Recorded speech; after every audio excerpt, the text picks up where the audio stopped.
Hello everyone, welcome to my channel. आज की इस वीडियो में मैं आप लोगों को क्लास 9th के मैथमेटिक्स के 40 मोस्ट इंपॉर्टेंट क्वेश्चन आंसर बताने वाला हूं। इस वीडियो को अगर आप लोग ध्यानपूर्वक देखते हैं पूरा फाइनल तक, तो आप लोग ऑब्जेक्टिव क्वेश्चन आंसर बहुत ही कम समय में बनाने के लिए सीख जाएंगे और आप लोग का समय भी बच जाएगा और आप लोग अच्छे तरीके से नंबर भी लेके आ जाइएगा। ये जो क्वेश्चन पेपर है या फाइनल ओरिजिनल क्वेश्चन पेपर है सेकंड टर्मिनल का, इसी प्रकार से आपका क्वेश्चन फाइनल में भी पूछा जा सकता है। और एक बात ध्यान दीजिएगा, सेकंड टर्मिनल का जो क्वेश्चन है वह आपके फाइनल एग्जाम में बहुत ही ज़्यादा मैच करने के चांस भी रखते हैं। तो इस क्वेश्चंस ऐसे भी इस वीडियो को ध्यानपूर्वक देखना है आप लोगों को कि जो सेकंड टर्मिनल में जो एग्जाम हुआ है वह कौन कौन क्वेश्चन है, और आप ये पैटर्न समझ में आ जाएगा कि जो फाइनल में क्वेश्चन पूछने वाले हैं किस प्रकार से पूछने वाली है। ओके, ध्यानपूर्वक जरूर देखेंगे। सबसे पहले मैं आप लोगों को क्वेश्चन दिखा देना चाहता हूं कि ये आपके सभी क्वेश्चंस पूछे हैं। इन क्वेश्चनों को मैं चाहता हूं कि आप लोग सबसे पहले देखिए, और अगर आप लोग एक चीज़ और कर सकते हैं कि आप लोग अपने कॉपी में सबसे पहले इस सब क्वेश्चन को नोट करने के बाद बनाइए कि आप कितने क्वेश्चन बना सकते हैं और वो भी कितने कम समय में। उसके बाद फिर से आप लोग पॉज करने के बाद फिर से वीडियो आके देखिएगा, तो आप देखेंगे कि मैं किस प्रकार से बताया हूँ, जो कि आप कितने कम समय में और अच्छे तरीके से बना पाइएगा। ये आपके 40 क्वेश्चंस हैं जो कि आपको फिर ये मार्कशीट मिलता है। ओके, और ये समझिए कि आप लोगों को किस प्रकार से सब्जेक्टिव के भी क्वेश्चन पूछे गए थे इस बार। तो सबसे पहले देखेंगे जो अति लघु उत्तरीय प्रश्न है, वो 5 क्वेश्चनों को जवाब देना था और प्रत्येक 2-2 नंबर के थे, जिसमें से आपको 7 क्वेश्चंस पूछे हैं। इन सातों क्वेश्चनों को भी आप लोग सोल्यूशन करने की कोशिश करेंगे। अगर आप लोग सोल्यूशन नहीं कर पाते हैं तो इस वीडियो के लास्ट में आप देखने के बाद कमेंट जरूर करेंगे कि हमसे ये सोल्यूशन नहीं हुआ, आप सोल्यूशंस इस सभी क्वेश्चन को करवा दीजिए, तो मैं नेक्स्ट वीडियो जब बनाऊं तो मैं इसका सॉल्यूशन करवा दूं। और फिर आगे देखेंगे तो आपको 5 क्वेश्चन और पूछे हैं जो कि इस बार 3-3 नंबर के हैं। ठीक है, आगे पढ़ेंगे तो आप देखिए फिर यहाँ पर आपके 5-5 नंबर के 3 क्वेश्चन पूछे हैं, जो कि इनमें से भी आपको इसमें दिया हुआ है 5 क्वेश्चन, जो कि इसी तरह से आपको इसमें सॉल्यूशन करने हैं। अब हम लोग ऑब्जेक्टिव क्वेश्चन बनाते हैं कि हम लोग कितने कम समय में बना सकते हैं इसको। सबसे पहले क्वेश्चन को देखें तो बोलता है निम्न में से कौन परिमेय संख्या है। तो इन सभी में जो परिमेय संख्या है वह आपका जीरो है, यानी ये 0/4 जो है वह आपका परिमेय संख्या है। चूंकि इसे भागा देंगे तो ये आ जाएगा जीरो। ओके, और इसे जब आप भागा देंगे, देखिए आप ये इसमें कंफ्यूज नहीं हो जाइएगा। 0/4 को जब भागा देंगे तो जीरो आएगा, और 4 को जब आप जीरो से भागा दीजिएगा तो यह इन्फिनिटी आ जाएगा, जो कि एक अपरिमेय संख्या है। पाई भी एक अपरिमेय संख्या और √3 भी एक अपरिमेय संख्या है। परिमेय और अपरिमेय संख्या को अच्छी तरीके से सीख के आप बनाना चाहते हैं तो मैं तो यहाँ पर बता दिया ब्रीफ में। अगर डिटेल जाना चाहते हैं तो मेरा एक परिमेय संख्या करके सर्च मारेंगे जेक गाइड, उसमें आपको जब देखेंगे वो जो वीडियो आएगा उसे देखेंगे तो आपको बहुत ही अच्छे तरीके से बनाने के लिए सीख जाइएगा। दूसरा क्वेश्चन है निम्न में से कौन परिमेय संख्या 1 और 2 के बीच में स्थित है। ठीक है, यहाँ से टिक करना चाहें तो देखिए यहाँ पर जब आप भागा देंगे तो इसका 0.5 आएगा, जो कि ये भी नहीं है। 3.2 को जब आप भागा देंगे तो 1.5 आ जाएगा, जो कि आपका एक राइट आंसर है। 4/2 को जब भागा देंगे तो 2 आ जाएगा, और 5/2 को भागा देंगे तो 2.5 आ जाएगा। ऐसे भी आप ऑप्शंस में अगर इस तरह से भी टिक करते हैं तो आपको समझ में आ जाता है। अब इजी तरीके से कैसे बनाना है, तो जो भी आपको परिमेय संख्या जिनके बीच में निकालने के लिए बोलेगा उनको सबसे पहले जोड़ देना और भागा 2 लगा देना है। ठीक है, कोई भी संख्या पूछेगा बस आपको उनको जोड़ देना है और भागा आपको 2 से लगा देना है। तो जोड़ दिए तो कितना आ गया 3, 3 भागा 2 तो आ गया 3/2। ठीक है, एक तरीका और कर सकते हैं कि इन जो भी संख्या दी गई उसे आप जोड़ेंगे और गुना करके 1/2 लिखेंगे, तो गुना करने के बाद 1/2 लिखेंगे तो आपका फिर उतना ही आंसर आ जाएगा। इसमें आया है कोई भी संख्या आपको पूछे तो आप बना सकते हैं, जो भी रैंडमली आपको लिखना है और बना दीजिएगा तो आपका आंसर आ जाएगा। तीसरा नंबर क्वेश्चन पूछता है आपका कि 1/√2 के हर का परिमेयकरण करने पर प्राप्त संख्या है, यानी इसका 1/√2 को हम लोग को हर का परिमेयकरण करना है। हर का परिमेयकरण ध्यान देंगे, यहाँ पर अंश का नहीं बोला, ऊपर वाले को अंश बोलते हैं, नीचे वाले को हर बोलते हैं। तो हर का परिमेयकरण करेंगे तो 1/√2 गुना में √2/√2। तो जब √2 को 1 से गुना करेंगे तो √2 ही आ जाएगा, और √2 को गुना करेंगे तो √4 आ जाएगा, जो कि 4 2 का वर्ग है, इसलिए 2 बाहर आ गया। तो √2 और √2/2 आपका राइट आंसर हो जाएगा। ठीक है, चौथा क्वेश्चन देखिए बहुत ही आसान पूछा था कि 6√5 इंटू 2√5 बराबर क्या होगा। तो 6 और 2 को, चूंकि ये दोनों बाहर हैं, तो इसको दोनों को सबसे पहले गुना कीजिए तो कितना आ जाएगा 12, और √5 को गुना करेंगे तो √25 हो जाएगा, जो कि 5 का स्क्वायर है, तो इसलिए 5 बाहर आ गया। 12 25 60 होता है, तो 60 आपका आंसर हो जाएगा। ठीक है, पांचवा नंबर क्वेश्चन है कि 4 के पावर 3/2 बराबर है। तो ध्यान देंगे ये जो 4 है या 2 का स्क्वायर है, इसीलिए 2 का स्क्वायर कर दिए, तो पूरा का पावर रूट 3 बटे का 2 हो गया, ठीक है। जब इसे आप गुना करेंगे तो कितना हो जाएगा, इस पावर को इसके साथ गुना करेंगे तो 2 गुने का 3 बटे का 2 हो जाएगा, 2 से 2 कट गया तो 2 का पावर 3 आ गया जो कि 8 हो गया। एक फॉर्मूला आप लोग को याद होगा कि a का पावर m होल का पावर अगर n है तो बराबर होता है a का पावर m गुने का n। ओके, इस फॉर्मूला से आप इसका सॉल्यूशन कर लीजिएगा। तो किस में है, तो 8 आपका डी में है, तो डी आपका सही हो जाएगा। क्वेश्चन नंबर 6 देखिए, निम्न में से कौन बहुपद नहीं है। तो इनमें से देखिए ये बहुपद है, यह भी बहुपद है, और देखिए यह भी बहुपद है, लेकिन यह बहुपद नहीं चूंकि ये 3 चर वाला बहुपद है, बहुपद नहीं है चूंकि इसमें 3 चर हैं, ठीक है। तो डी आपका सही हो जाएगा। क्वेश्चन नंबर 7, पे x is equal to X plus 5 के शून्यक है। तो यहाँ पर शून्यक निकालने के लिए बोला है, तो यहाँ पर पी एक्स बराबर आपको 0 ले लेना है। तो हम लोगों ने पी एक्स बराबर 0 ले लिए, एक्स प्लस 5 बराबर 0 कर दिया, यानी तो एक्स बराबर ये प्लस में था इसी वजह से इधर जाके माइनस हो गया। तो ऑप्शन नंबर 2 आपका राइट हो जाएगा।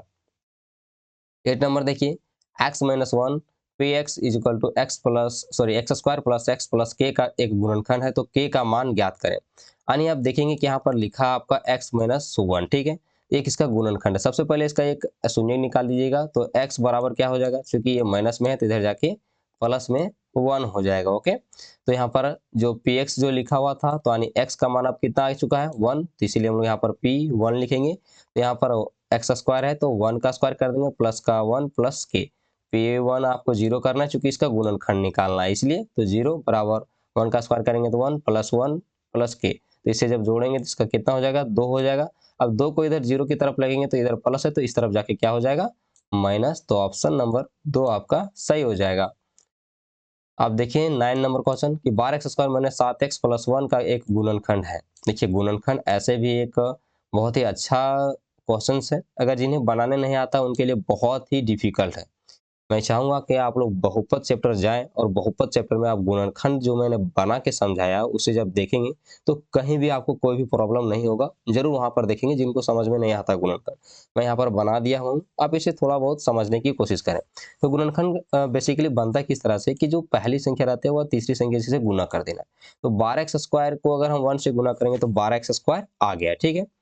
अब क्या करना है कि जो बीच वाली संख्या है हमें उन्हें गुना करके 12x² लाना है, और जोड़ या घटा करके हम लोग को माइनस का 7x लाना है। तो सबसे पहले हम लोग यहाँ पर देखें तो माइनस का 4x और माइनस का 3x, तो जब इसे जोड़ेंगे तो माइनस का 7x आ जाएगा, और माइनस माइनस प्लस हो जाएगा, और 4 तिया 12 एक्स को गुना करेंगे तो x²। ओके, तो ये सब चीजें मैच हो गई।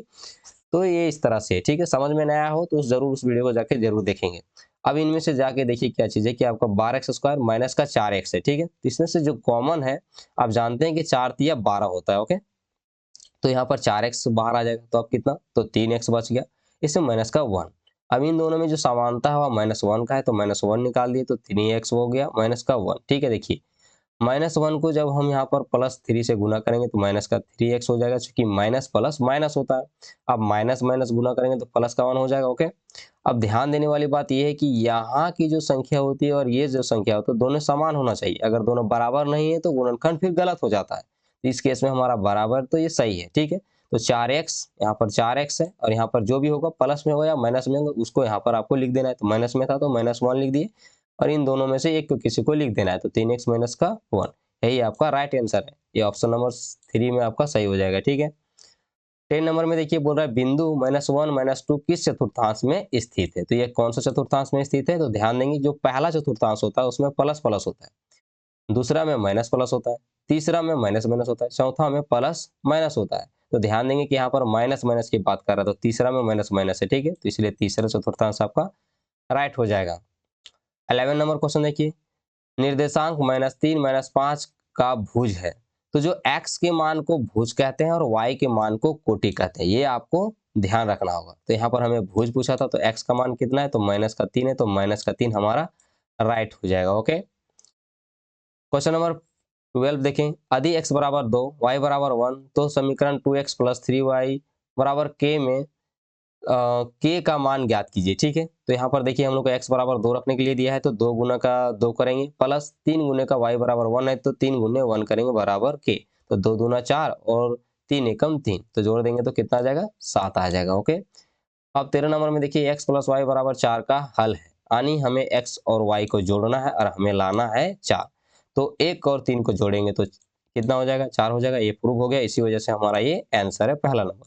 सेकंड नंबर क्यों नहीं, चूंकि 0 0 को जोड़ेंगे तो 4 के बराबर नहीं होगा। 4 और 1 को जोड़ देंगे 5, तो ये 4 का बराबर नहीं है, और 1 और 4 को जोड़ेंगे तो 5 हो जाएगा, जो कि भी ये भी 4 का बराबर नहीं है। क्वेश्चन नंबर 14 देखें तो बोल रहा है कि समीकरण 2x प्लस 3y बराबर 6 की तुलना ax plus by plus c equal to 0 से करने पर a b c का मान क्या होगा या मान होगा। ठीक है, तो सबसे पहले जो लिखा था उसे हमने लिख दिया कि 2x plus 3y equal to 6। ठीक है, अब हमें क्या बोल रहा था, ax plus by plus c का तुलना करना है, तो ax प्लस b, अब देखिए जो 6 था वो इस तरफ था, तो ये c हो जा प्लस में था, तो इस तरफ हमारा आके माइनस हो गया। तब इनका कॉफिशिएंट को देखो, देखो x x मैच हो रहा है, y y मैच हो रहा है, ये तो हमारा कांस्टेंट है। ठीक है, तो देखिए जब x x मैच होगा, y y मैच हो गया, तो यहाँ पर ये का जो मान होगा वो माइनस का 2 होगा, b का मान आपका प्लस का 3 होगा, और c का मान यहाँ 6 दिया है, देखिए माइनस में, इसीलिए माइनस का 6 हो जाएगा, जो कि ऑप्शन नंबर आपका 3 सही है। ठीक है, वे वस्तुएं जो एक ही वस्तु की दोगुनी हो जाती है तो ये क्या होगा, बराबर होगा। इसका आप अच्छे तरीके से समझते जाइएगा, ये कुछ चीजें ऐसी होती है जिसे आपको रटना होगा। 16 नंबर क्वेश्चन देखिए क्या बोल रहा है कि 20 डिग्री का पूरक कौन है। 20 डिग्री का पूरक कौन, तो पूरक कौन जो होता है ना बाबू, वो होता है 90 डिग्री का। ठीक है, यानी पूरक कोणों का योग जो होता है वो 90 डिग्री का होता है। तो समझिए कि 20 का जो पूरक कोण होगा कितना, तो 90 में घटा दीजिए तो आपका आ जाएगा 70। ठीक है, क्वेश्चन नंबर आपका 17, बहुत इंपॉर्टेंट क्वेश्चन, ये आपका 6.3 के आसपास में ये क्वेश्चन है, जो कि आपको समझना होगा।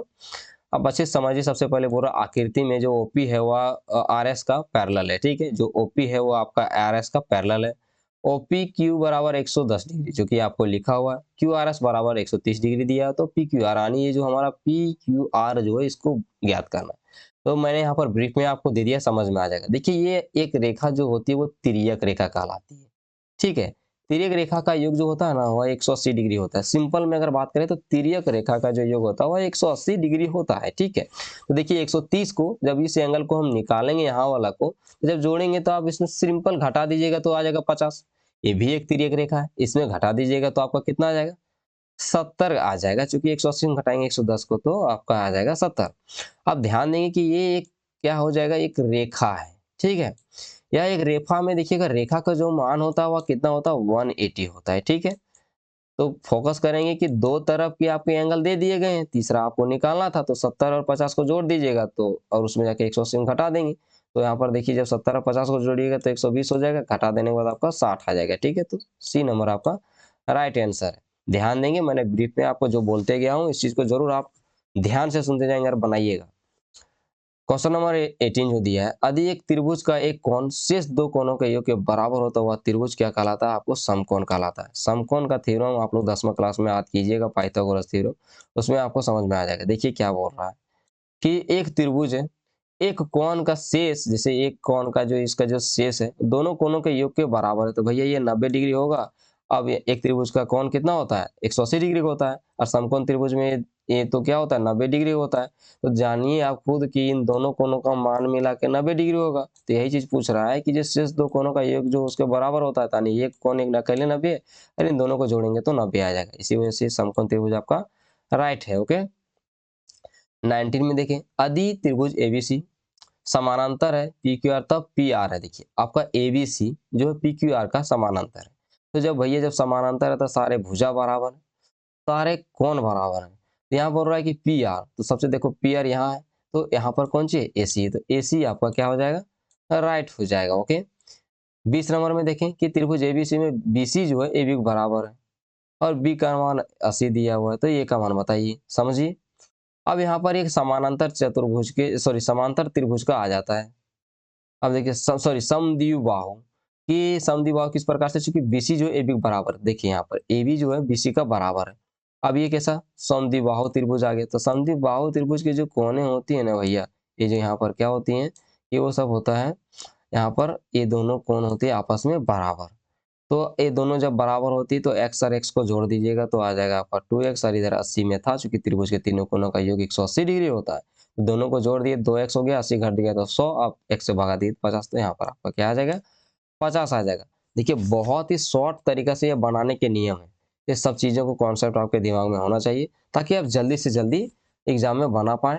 और एक बात और मैं बताने के लिए शुरुआत में ही भूल गया कि जो भी मैथमेटिक्स में जिस तरह से सॉल्यूशन किया यहाँ पर मैं पेन से किया हूँ। जब आप फाइनल एग्जाम लिख रहे हो तो उस टाइम तुम ध्यान देना है कि आप लोग जो है पेंसिल से बनाइए और मिटाते जाइए, कोई भी दिक्कत नहीं होगा। ओके, आगे देखिए, त्रिभुज एबीसी के लिए निम्न में कौन सा है? तो इनमें से जो देखिए जो हम लोग अभी पढ़े हैं, इसको पढ़े, हाँ 18 नंबर जो क्वेश्चन पढ़े ना, बस वही क्वेश्चन यहाँ पर कि a b plus b c बराबर ए सी, ठीक है, इसीलिए यह राइट हो जाएगा। आगे देखिए, आकृति में बी ओ सी तथा त्रिभुज ए ओ डी सर्वांगसमता के किस नियम को सर्वांगसम है? तो आपका ऑप्शन नंबर ये सही हो जाएगा, ए एस नियम से। मैंने इसे अच्छी तरीके से प्रूव किया हूँ, आप यहाँ पर इसे अच्छी तरीके से समझिए। ये देखिए इस तरह से आपको फोटो दिया हुआ है। अब त्रिभुज बी ओ सी यानी ये आपका बी ओ सी है और ए ओ डी ये आपका ए ओ डी है। इनमें आप अगर देखें तो देखेंगे कि यहाँ पर जो आपका ओ बी सी और ओ ए डी का मान दोनों का कितना कितना दिया हुआ है, 90-90 डिग्री दिया हुआ है। इसीलिए भैया हमारा ओ बी सी और डी ए दोनों क्या हो जाएंगे, बराबर हो जाएंगे। कारण निकल के आता है कि जो प्रत्येक का कोण है वो 90-90 डिग्री बराबर है। अब हम देखते हैं कि बी ओ सी यानी ये जो एंगल बनता है बी ओ सी और एंगल बनता है ए ओ डी यानी ए ओ डी जो है बराबर होता है। इसका कारण निकल के आता है शीर्षक भूमि कोण के कारण से ये दोनों आपस में कोण क्या है, बराबर है। आगे देखिए तो BC जो है वह AD के समानांतर रेखा, चूंकि ये दोनों रेखा हमको ये आपस में कभी भी मैच नहीं होंगी तो ये समांतर रेखा है। इसी वजह से देखिए यहाँ पर एक एंगल दो एंगल आ गए और एक साइड आ गया, ठीक है। तो इसीलिए यहाँ पर त्रिभुज जो हमारा है AOD जो है BOC के बराबर है। तो दो एंगल थे तो इससे एंगल एंगल और एक साइड था तो इसलिए साइड। इसे आप इस तरह से भी लिख सकते हैं, इसे आप एंगल साइड एंगल भी लिख सकते हैं, कोई भी दिक्कत नहीं आएगा, ठीक है। अगला क्वेश्चन और बढ़ते हैं हम लोग। ये क्वेश्चन हमारा क्लियर हो गया। अब देखिए इसका आंसर जो हमारा आ गया वो 4 नंबर ऑप्शन आ गया हमारा राइट। अब देखिए क्वेश्चन नंबर 23, एक चतुर्भुज के 3 कोण आपको दे दिए तो इसका चौथा कोण होगा। तो चतुर्भुज के जो चारों कोणों का जो वो होता है ना बाबू, वह 360 डिग्री होता है, ठीक है। मैंने लिख दिया कि चतुर्भुज के चारों कोणों का योग 360 डिग्री होता है। इन सबको जोड़ दीजिएगा तो बराबर का आपका 360 डिग्री करना है। और जो जो कोण नहीं था उस कोण को हमने क्या मान लिया, एक्स, ठीक है। तो एक्स बराबर 360 माइनस जो इसको जोड़ेंगे तो आपको 287 आएगा, घटाने के बाद 73 आ जाएगा। तो आपका जो राइट आंसर है वो आपका आ जाएगा 73, ठीक है। 73 इसमें आ जाएगा। क्वेश्चन नंबर 24 कि समांतर चतुर्भुज पी क्यू आर में पी जो है वह क्यू का 4 गुना है, तो क्यू का मान ज्ञात कीजिए। तो इस फोटो में फिर हम लोग आते हैं वहीं पर, मैंने अच्छे से समझाया हुआ हूँ। समानांतर चतुर्भुज सबसे पहले हमने यहाँ पर क्या किया, बना दिया। पी क्यू आर एस में जो आपका है वह जो P जो है ना वह Q का 4 गुना है। तो X हम लोग रखे Q को तो जो P है वो ऑटोमेटिक 4x हो जाएगा। अब ये जो 4x हो गया है तो ये भी हमारा 4x हो जाएगा, और जब यह x है तो यह भी x हो जाएगा। कारण क्या निकल के आता है कि जो समांतर चतुर्भुज के जो सन्मुख कोण होते हैं जिसकी ओर तो कोण क्या होता है, बराबर होते हैं। अब बोलिएगा सन्मुख कोण किसे कहते हैं, तो सन्मुख कोण कहते हैं कि एक ही ओर के कोणों को ही क्या बोला जाता है, सन्मुख कोण बोला जाता है। ओके, तो ये भी हम लोग जानते हैं कि चतुर्भुज के चारों कोणों का योग 360 डिग्री होता है। तो भैया जितना था 4x इसको जोड़ दो, x जोड़ दीजिएगा तो 10x आ जाएगा। अब 10x को इससे भगा दीजिएगा तो 36 आ जाएगा। तो x बराबर q बराबर x था, इसी वजह से इसका 36 q का मान हो जाएगा, ठीक है। ध्यान रखेंगे और उसे जरूर आप लोग कॉपी में बनाते जाएंगे। मैं ऐसा आशा करता हूँ कि आप लोग सीखते जा रहे होंगे और कॉपी में जरूर लिखेंगे।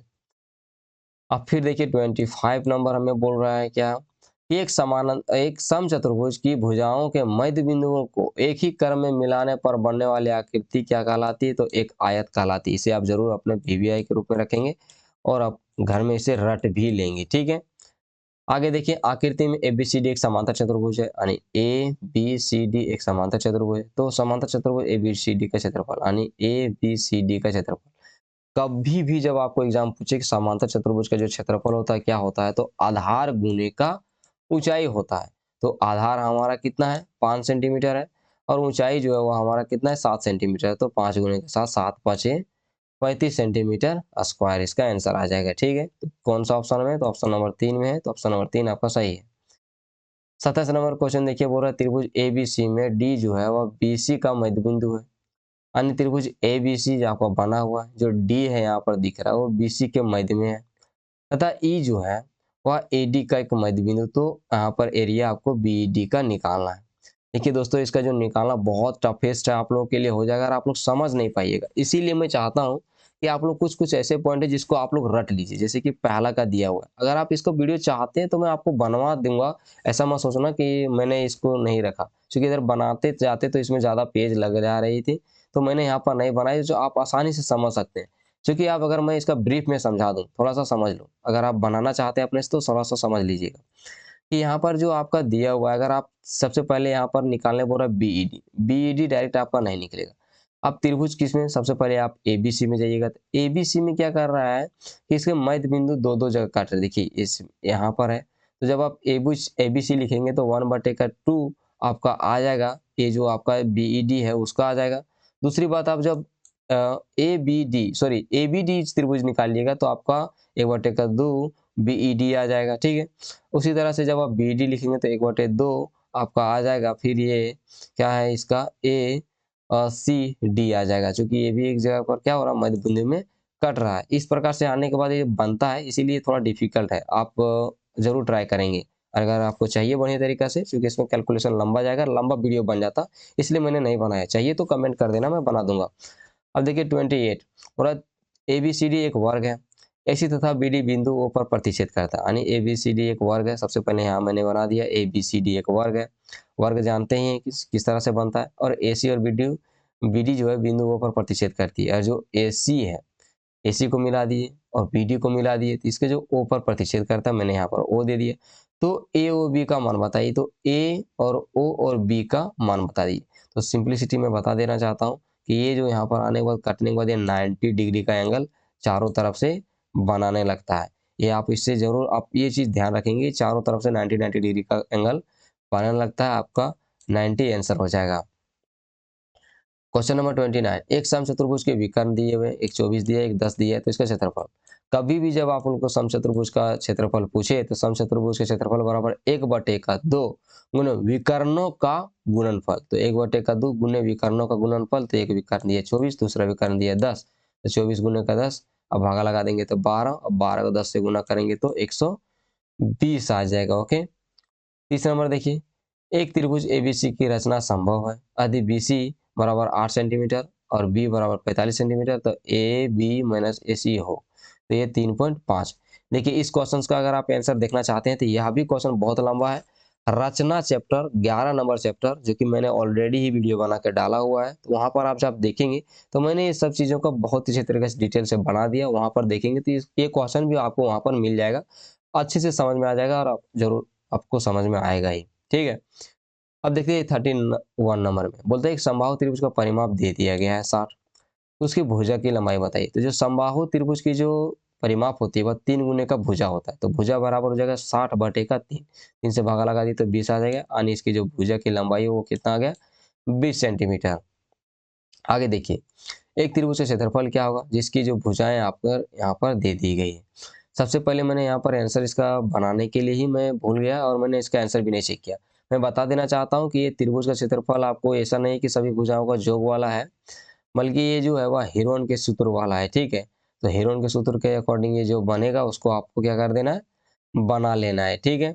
अगर आप रखना देखना चाहते हैं तो आपका S इसको जोड़ दीजिएगा, तो S जो आएगा वो कितना आ जाएगा, 7×5 = 12, 6 आ जाएगा, ठीक है। यानी 6 में 3 घटेगा तो 6 तिया 18, और फिर 18×2 = 36, 36, 36 का मतलब इसका आंसर आपका 6 आ जाएगा। मैंने अपने माइंड में कैलकुलेशन किया और मैं यहाँ पर इसको बना दिया, ठीक है। इसका ऑप्शन नंबर 6 हो जाएगा। आप उस फॉर्मूला में बैठा दीजिएगा हेरोन वाला में, तो ये बन जाएगा आपको।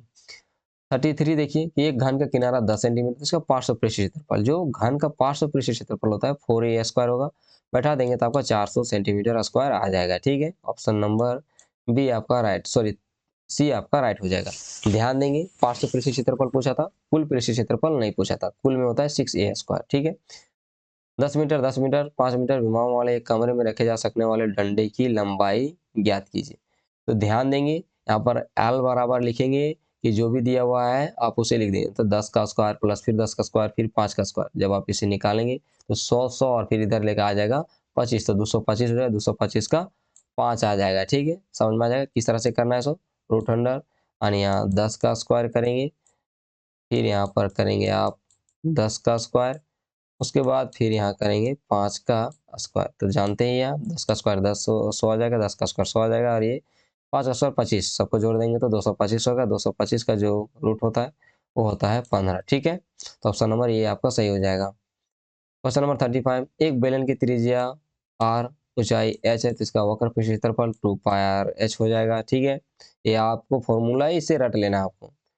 आगे क्वेश्चन देखें कि यदि एक बेलन की जो त्रिज्या है उसे दोगुनी कर दी जाए। ठीक है, जो बेलन की त्रिज्या उसको दोगुना कर दिए, ऊंचाई आधी कर देते हैं, तो उसका वक्र पृष्ठ क्षेत्रफल ज्ञात कीजिए। इसका जो वक्र क्षेत्रफल होगा वह हो जाएगा समान, यानी बराबर ही रह जाएगा, 2πr/h ही रह जाएगा। मैंने इसका सोल्यूशन करके ला दिया हूँ, आप इसे जरूर देख लीजिएगा। ठीक है, 36 का 36 में आप देखें बोला त्रिज्या क्या कर दीजिए, दोगुना कर दीजिए। इसकी जो ऊंचाई है उसको क्या कर देना, आपको आधा कर देना है। तो जो ऊंचाई एच था उसको आधा कर दिए। बेलन का वक्र पृष्ठ क्षेत्रफल क्या होगा, 2πr/h। तो 2 × 22/7 हम इसको लिख दिए, लिखना नहीं चाहिए था लेकिन पाई में ही, चलो कोई बात नहीं, लिख दिए। r बराबर क्या हो जाएगा, 2r हो जाएगा। ठीक है, h बराबर h/2, तो 2 से 2 कट गया, फिर क्या आ गया 2, ये 22/7 का पाई, फिर यहाँ RH, तो वो जो 2πr/h इसका ही रह गया, तो इसका आंसर जो हो गया वो समान हो जाएगा, ऑप्शन नंबर का 3 आपका सही हो जाएगा। ठीक है, आगे देखिए 7 सेंटीमीटर त्रिज्या वाले गोले का पृष्ठ क्षेत्रफल ज्ञात कीजिए। ठीक है, तो गोले का पृष्ठ क्षेत्रफल क्या होता है, गोले का पृष्ठ क्षेत्रफल होता है 4πr²। तो 4 × 22/7, r का मान 7 था, 7 7 काट के गुना कर दिए तो आगे 616। ओके, तो इसका जो आंसर हो जाएगा ऑप्शन नंबर 2 हो जाएगा, 616 आपका राइट हो जाएगा। एक घनाभ की लंबाई इतना दे दिया, चौड़ाई इतना दे दिया, ऊंचाई इतना दे दिया, तो आयतन ज्ञात कीजिए। तो इसका जो घनाभ का आयतन होता है L गुने B गुने का H, सबको गुना कर देंगे तो आपका आ जाएगा 135 centimetre cube. Okay, question number 39, 10, 7, 13, 20 और 15 का माध्य हो। तो माध्य का एक होता है जो फॉर्मूला होता है, जो सबसे आसान होता है, वह होता है कि दी गई आंकड़ों का योग बाटे में आंकड़ों की कुल संख्या। तो जो भी संख्या दिया था सबसे पहले उसको आरोही क्रम में सजाइए और उसको लिख जोड़ दीजिए, और बटे में कितने संख्या उसको भागा लगा दीजिए। सबसे पहले आरोही क्रम में मैंने सजा दिया। ठीक है, अब क्या है कि इसे फिर जोड़ दीजिए, जोड़ देने के बाद आ जाएगा 65, 5 से भागा लगा दीजिए तो आ गया 13, आपका 13 ही इसका राइट आंसर हो जाएगा। 15 नंबर में देखें कि बोला 15, 14, 19, 20, 14, 15, 16, 14, 15, 18, 14, 19, 15, 17, 15 आंकड़ों का बहुलक है। बहुलक का सिंपल आपको बता देते हैं, जो संख्या ज्यादा बार हो वही बहुलक होता है। जब आप काउंटिंग करेंगे तो जो 15 है ना, और 5 बार है, 14 4 बार है, इसी वजह से जो 15 है वो आपका राइट आंसर हो जाएगा। ठीक है, आगे चलते हैं हम लोग। अब हम लोग सब्जेक्टिव क्वेश्चन की चर्चा करते हैं। सब्जेक्टिव क्वेश्चन अगर आपको आंसर चाहिए अच्छे तरीका से तो जरूर कमेंट करेंगे। ठीक है, तो मैं जरूर वीडियो बना दूंगा। अगर वीडियो पसंद आया तो वीडियो को लाइक करें, अपने दोस्तों में शेयर करें और मुझे सपोर्ट करें, ताकि मैं पूरी तरह से और मैं अपना टीम बना सकूं। अगर आप मुझे प्रेफर करते हैं मैं टीम बना लूँगा। टीम बनाने के बाद आपका सारा सब्जेक्ट बहुत ही अच्छे तरीक़ा से करेक्शन होने लगेगा और आप बेहतरीन से बेहतरीन तरीके से तैयारी करने लगेंगे। ठीक है, मिलते हैं नेक्स्ट वीडियो में। जय हिंद, जय भारत, जय झारखंड।